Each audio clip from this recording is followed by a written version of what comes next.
deontological theories of morality, agents cannot make certain wrongful choices, even if by doing so, the number of those exact kind of wrongful choices can be minimized. So there are wrongful choices. Suppose if I break a promise, suppose I do something wrong, in order to show, in order to exemplify that this act is wrong. Suppose I hurt you or I do you some kind of harm, in order to show that doing harm is not a right thing to do. But even if I am doing this to minimize the amount of harm, still my action is not permitted on any deontological view. There are actions which are clearly forbidden. You can't do them. Now, what makes a choice right is its conformity with a moral norm. Now, naturally, questions arise. How are these moral norms or moral laws arrived at? How can we arrive at these moral laws? I shall try to answer this question by saying one or two words on Kant, which I am very much tempted to do. Still, I'll first give a general account of the deontological theories first. I am not sure how much time is left, sir. 10 minutes. 10 minutes. Oh, then I am running out of time. Now, certain actions can be right even though not maximizing of good consequences. For rightness of such actions consists in their instantiating certain norms. So there are actions which do not, on any deontological theory, which do not maximize, which do not or may not maximize any good. Still, they may instantiate the moral law, and so they may be a right action. Those actions may be right actions. Such actions are permitted. Not only in a weak sense that there is no obligation not to do them, but also in the strong sense that one is permitted to do them even though they are productive of less good consequences than their alternatives. Now, there are many kinds of deontological theories. There are agent-centered deontological theories and there are patient-centered deontological theories. Now, the agent-centered and the agent-centered theories and the agent-relative reasons on which they are based not only enjoin or command each of us to do or not to do certain things, they also instruct us to treat my friends in certain special ways, even though by neglecting them I could do more for the society or for the country. So,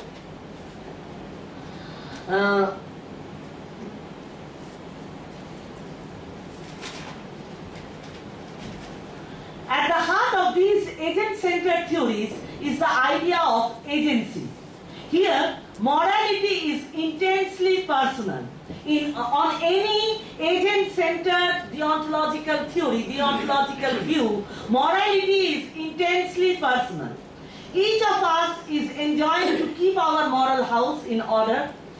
These agent-centered theories may emphasize on the role of intention or other mental states in constituting moral agency. They may emphasize on the actions themselves, and they may hold that the actions constitute moral agency. The actions are to be judged morally. They may hold that intentions or other mental states are to be judged morally. Or they may hold that both intentions and actions are to be judged morally.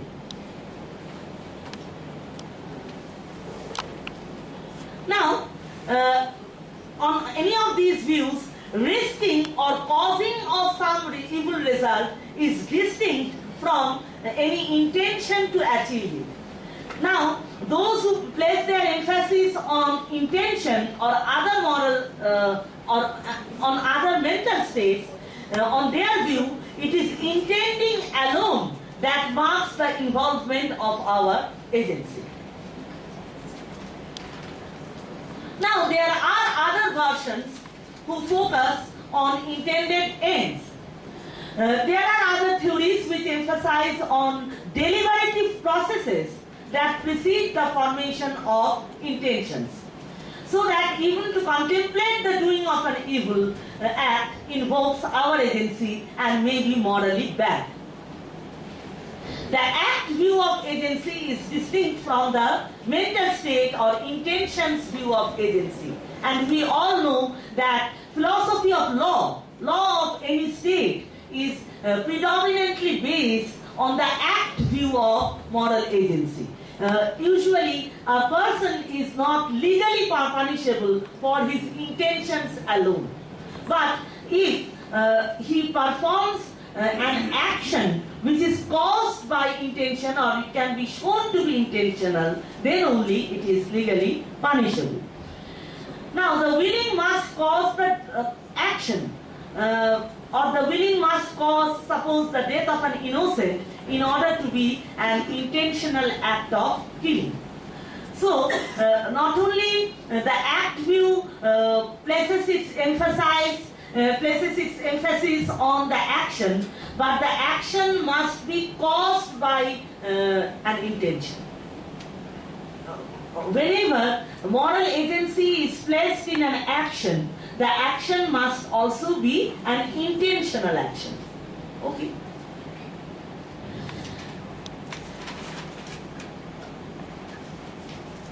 Now, these agent-centered deontological theories can be contrasted with the patient-centered deontological theories. I shall not speak much upon the patient-centered deontological theories because I do not have time to do so. Here, on both these theories, causing of evils are distinguishable from omissions to prevent such evils. So causing of evils are not the same as omissions. So there is a distinction between causing and allowing. We must remember that the Catholics also placed a lot of emphasis on this distinction between causing and allowing.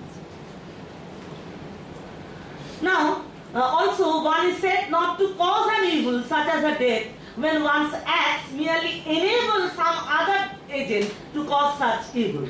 So there is a distinction between causing and enabling also. So these distinctions between doing and allowing is a very important distinction. We can contrast patient-centered deontological theories with these agent-centered theories. Now, the patient-centered deontological theories are often right-based rather than being duty-based. Now, I am tempted to say at least a few words on Kant. Kant starts his groundwork of the metaphysics of morals by first specifying that what is the unconditioned condition of all good things. He has classified all good things into first into two kinds, gifts of nature and gifts of fortune. Gifts of fortune are things like honor, health, etc. Then he recognized two subclasses within the gifts of nature, the mental talents and the qualities of temperament. He proceeded to show that none of these good things, please note that Kant never said that there is only one good thing on earth. That is not Kant's statement. Kant recognizes that there are plenty of good things, and he classifies them into two broad types, the gifts of nature and the gifts of fortune. The gifts of nature are then again classified into qualities of temperament and mental talents. Mental talents such as intelligence, courage, etc. Qualities of temperament such as self-control, moderation in affections and passions, and so on. But Kant noted that none of these good things, that is the gifts of nature and the gifts of fortune, none of these good things is good if they are accompanied by a good will. Kant noted that three qualities of temperament which the early Stoic philosophers, they recognized as good in themselves. What were they? They were self-control, moderation in affections and passions. Even these good things, if they are manipulated, they are employed by a bad will, then they will produce more harm than good. So, if a bad man has self-control, he will be a greater evil than a bad man who has less self-control. So, none of these good things are good in themselves. They are good only when they are determined, they are controlled by a good will. Next, in the next section, Kant showed that this good will is intrinsically good. How did Kant show that? Kant showed that by arguing that a good will is not deprived of its goodness if it leads to evil consequences. And the goodness of a good will doesn't increase if it produces good consequence. And even if it does not produce either good or evil consequences, nothing can take away the goodness of a good will. So a good will is intrinsically good. So an action done out of goodwill is the only good thing on earth.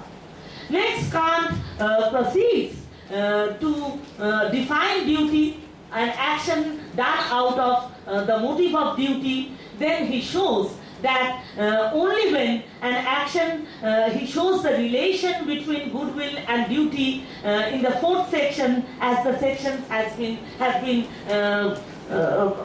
classified by Paton. He also clarifies the relation between goodwill and duty. And then he proceeds to analyze the imperatives into two types, classifies the imperatives into hypothetical ones and categorical ones, and he mentions that a categorical imperative is only a negative touchstone. It is not the moral law. It is only, he expressly states that the categorical imperative is only a negative touchstone, which shows that which of our actions are not moral, are immoral. Now, the Indian theories were mostly consequential because the Indian philosophers, they subscribe to the view that any person, not even a person, any sentient creature acts to bring about either of two ends. These two ends were specified by Udayanacharya as Sukha Prapti, or that is attainment of some happiness, and Dukkha Pariharo, or cessation of suffering. Traditionally, the Purusharthas, Purushartha was defined by the Indian philosophers, by the classical Indian philosophers, as Yena Prajukta Purusha Pravartate Sa Purushartha. It is that artha which motivates a person to act in a certain manner. Yena Prajukta Purusha Pravartate Sa Purushartha. And these Purusharthas were classified, as we all know, into four types: dharma, artha, kama, and moksha. Now, it's a very common question that why are dharma and artha mentioned before kama and moksha? Why are kama and moksha blocked together, clubbed together? That is because kama and moksha are ends in themselves. They are the mukhya purusharthas. whereas dharma and artha are the gauna purusharthas. They are the means to bring about certain ends. Now, what is kama? Kama is very simply defined in the Bono Parva of Mahabharata. This definition is in the mouth of Bhim, that Vishayendriya Sarnikasya Janyo Sukha Vishesha Kama. So it is that sensual pleasure which is produced by sense-object contact. The kind of pleasure that we have by eating some delicious dish is kama. That is a typical example of kama. There were two major views regarding the nature of moksha, Ananda Mokshvada and Abhava Mokshvada. The Abhava Mokshvadins were greater in number, the Nyaya, Vaisheshika, the Shankha, the Yoga, the Mimamsa, even the Mimamsa, and the Hinojana Buddhists, they were all Abhava Mokshvadins. The most classical statement of Abhava Mokshvada can be found in the Nyaya aphorisms, in the Nyaya Sutra, Tad Atyanto Vimaksho Apavargo. Here the pronoun Tad refers to the earlier aphorism Dukkha. So, Apavargo is nothing but Dukkhasya Atyanto Vimaksho. Tad Atyanto Vimaksho Apavargo. And Nyaya Bhashyakar Vatsayana, he refuted in detail the view that Apavargo is manifestation of eternal bliss, Nitya Sukhasya Abhivekti. This view, which was the view of Bhasamoggo or others, or some other ancient Nayayikas, was very clearly and at length refuted by Vatsayana in his Nyaya Bhashya. The other view prevalent among the classical Indian philosophers regarding the nature of moksha was Ananda Mokshvada. Of course, all the Vedantins, not only the Advaita Vedantins, all the Vedantins, the Jaina philosophers, and also some of the Mahayana Buddhists, they subscribe to the view that moksha or liberation is not merely the cessation of all sufferings, but it is also attainment of the highest bliss. Now, so this is the highest good recognized by the Indian philosophers, liberation. And kama is only the world, kama is a term that covers only the worldly goods. And the worldly goods not merely include the earthly goods, also the other earthly, the heavenly pleasures also, they are also brought under the notion of kama. Now there was only one Indian system which recognized Swarga or heavenly pleasure to be the highest good of human life. That was the school of the Karmavadi Mimamsakas. Please remember that Kumarila Bhattu and also the Brahmapad Mimamsakas, they admitted liberation or moksha to be the highest good of human life, not Swarga. Swarga was admitted to be the highest good of human life only by the Karmavadi Mimamsakas, to whose views we find reference in Srimad Bhagavad Gita. Yam imam pushpitang vacham prabodhantyo vipashtito veda vadarata partho nanyadasti iti vadino kamatmano swarga para janma karma phalotadam kriya vishesha bahulam bhogaishariya gatim prati bhogaishariya prasaktanam taya padita chetasam bhavasayatmika buddhi samadhauna vidhiyate. These are the three verses of the second chapter of Srimad Bhagavad Gita which refer to the view of the Karmavadi Mimamsakas. Now a dharma is an action, is a righteous action which purpose to bring about this good. Now how was dharma defined by the Indian philosophers? Artha is prasiddha dhana sampatti. Artha is just the common riches. Now dharma, we come across many definitions of dharma in the Mimamsa literature. Dharma was defined by Kumarila Bhattu as Balavad Anishtan Ananubandhi Ishto Sadhanatvam Dharmatvam. That is, Dharma is an ishta sadhana. It is the sadhana or the means to bring about some ishta, some good. But they do not simply stop at defining dharma in terms of the property ishta sadhana. Dharma is not merely an ishta sadhana. It must not be related to any anishta, to any evil which is greater than the good which will be produced or which will be caused by the action.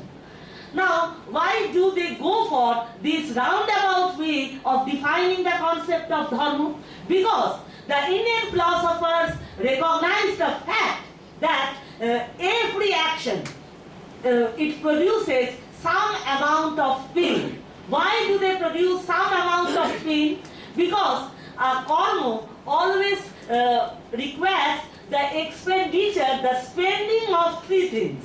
This is very interesting. We can't perform any action without spending, without putting in our labor, without spending money, and without spending time. And people do not want to spend time, money, and labor. So, any action always causes some amount of pain. But the Indian philosophers enjoined or said that the amount of pain produced must not be greater than the amount of good produced. So we often find that a hedonistic, plain and simple hedonistic calculus is involved in this notion of dharma. Later, in the writings of later Mimamsakas, we come across other restricted definitions of dharma as well. Logakshi Bhaskara in his Arthasangraha defines dharma as Veda Pratipadya Prayojanabad Artha. So it should be a Veda Vihita action. It should be some action which is enjoined or prescribed by the scriptures, and it should be Prayojanaban. It must lead to some goal, right?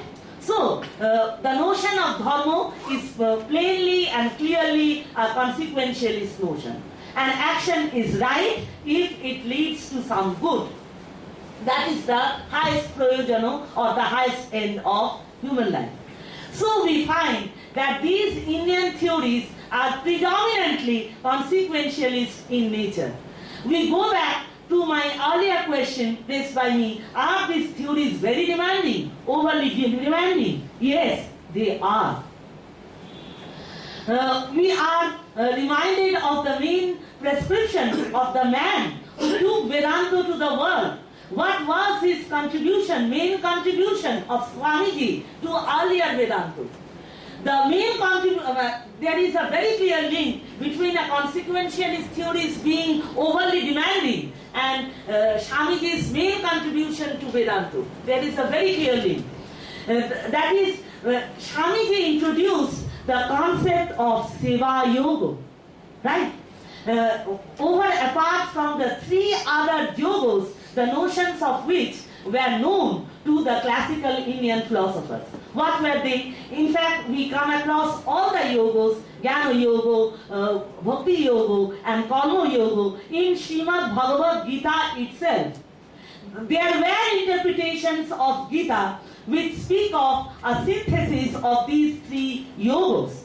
But we all know that the Advaita commentaries on Srimad Bhagavad Gita have shown very clearly that no synthesis among these three yogas is possible at all. Why? Because Jnana Yoga and Karma Yoga are prescribed for two entirely different kinds of people, for two entirely different kinds of adhikari. One who is an adhikari to perform karma is not an adhikari to pursue the path of knowledge.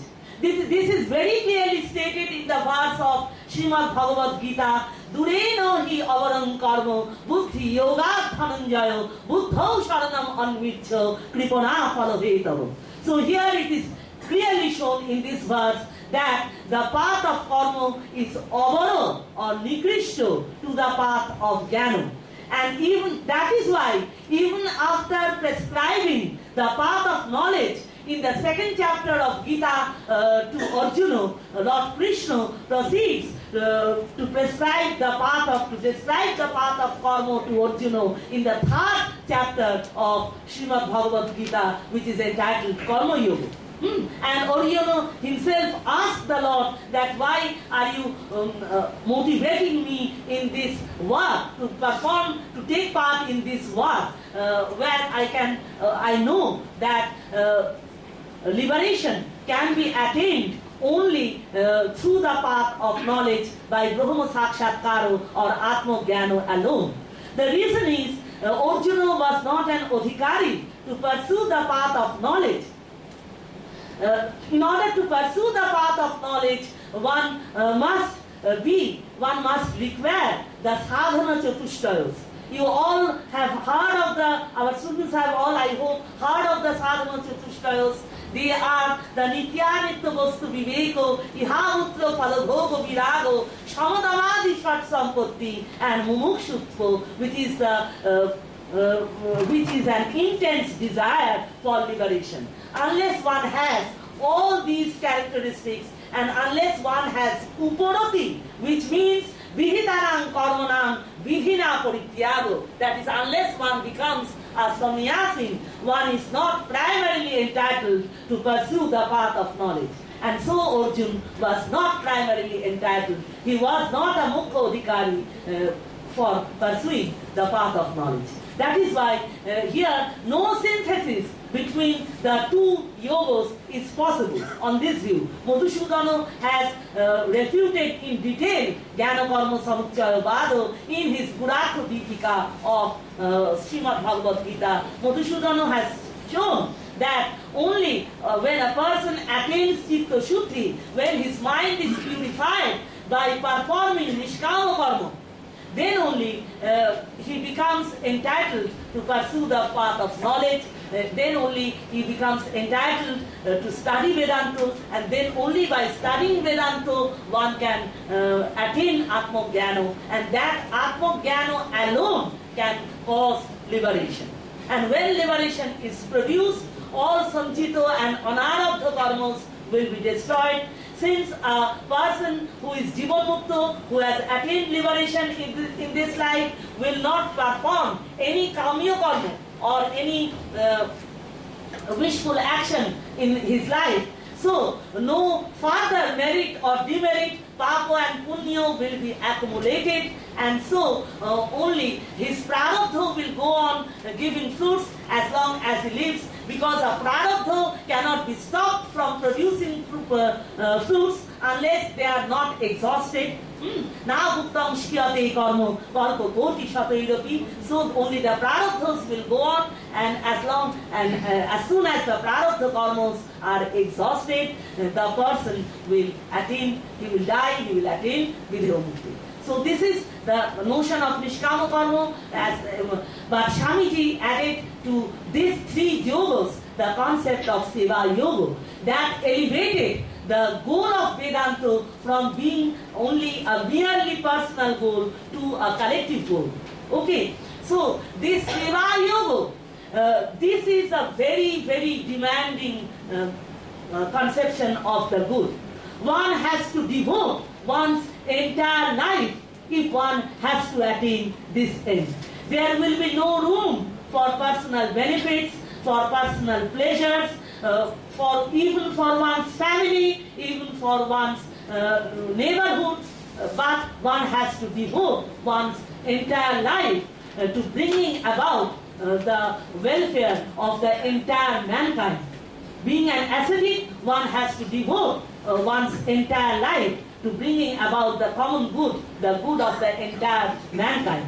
So we find the logical outcomes of a consequentialist metaphysics, a consequentialist ethics, culminating in Seva Yoga, in the notion of doing the good for the entire mankind.